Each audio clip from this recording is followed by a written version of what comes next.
राधे राधे प्रभु जी। जी जी मैं गगन कबीर अमृतसर से। सर मैं मार्च में अपने घर से भाग गया था मुंबई में। तो मुंबई घूमते घूमते मैंने सिद्धिविनायक टेम्पल देखा।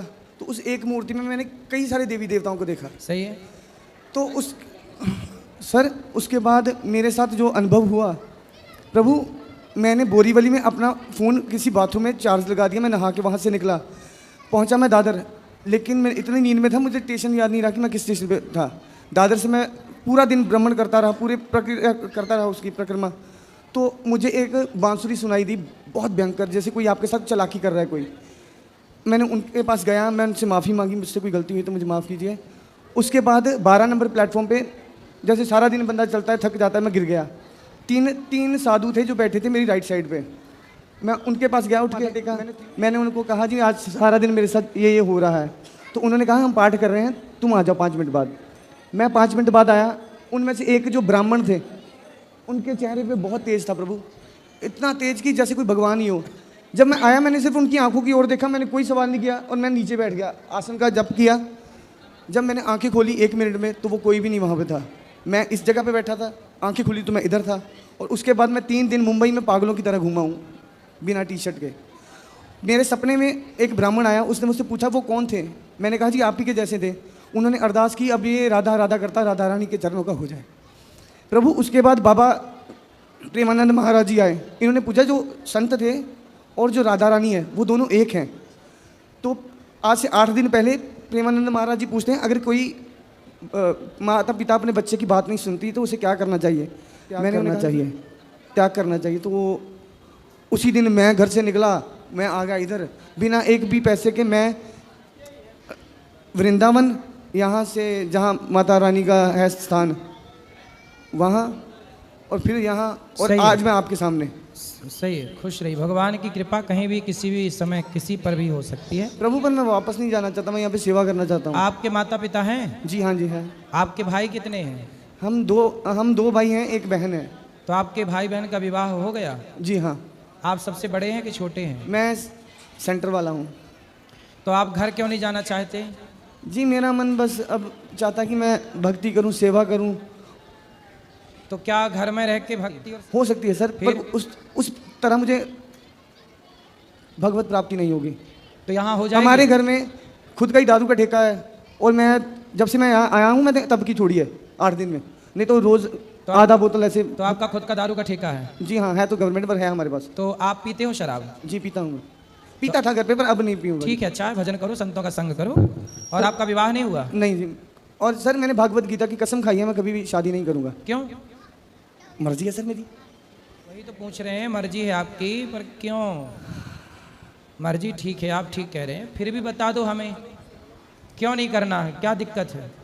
सर जब एक बार किसी इंसान से भरोसा उठ जाता है तो दोबारा करना किसी इंसान के भी बस की बात नहीं। तो किससे भरोसा उठा आपका?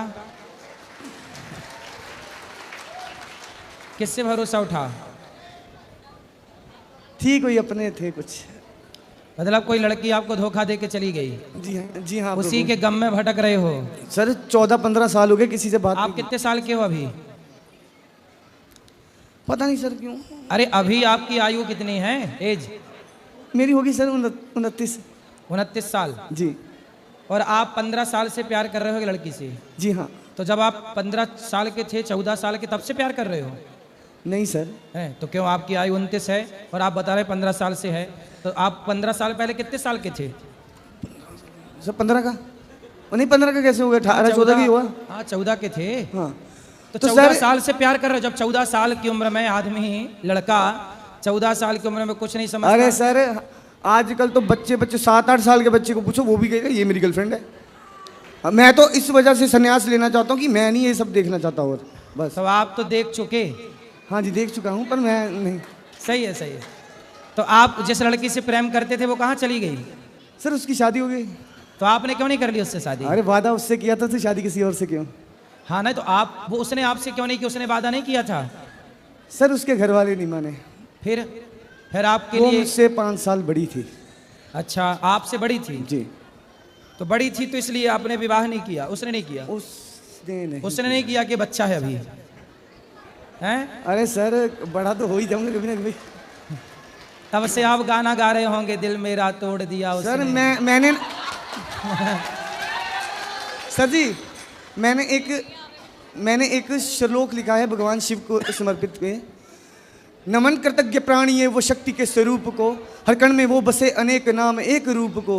वो शुरुआत है वो अंत है वो दिन है वो रात, गुरबाणी में लिखी हुई वो हर एक बात। वह सर्व कला मंगला कला के शीश देवता, वही विनाश काल वही बस रहे हैं सब जगह। वे काल हैं वे अकाल हैं वे महाकाल हैं, उनसे प्रेम करके देखा उनकी मित्रता कमाल, उनसे प्रेम करके देखा उनकी मित्रता कमाल। सही है, सही है। आपको किसी लड़की से और लड़की के बाद अब भगवान से प्रेम हो गया, अब आप जी। सही हो गए जी। पर ये बताइए कि लड़के ने आपको धोखा दिया कि नहीं? छोड़ो सर, क्यों किसी के बारे में कुछ बात करनी। तो वो मतलब आप अभी भी प्रेम करते हैं उससे? हाँ सर। करते हैं जी। तो और वो तो आपसे नहीं करती प्रेम? तो किसी के सर उसके खुशी के लिए तो मैं कुछ भी करूँगा ना। नहीं नहीं, उसकी खुशी तो अच्छा, क्या है, ये वो अपने डायलॉग पति के बनेगा साथ खुश है जी। वो तो अपने पति के साथ खुश है अब। सर इंडिया में प्यार का यही असूल है, प्यार किसी और का, गर्लफ्रेंड किसी और की,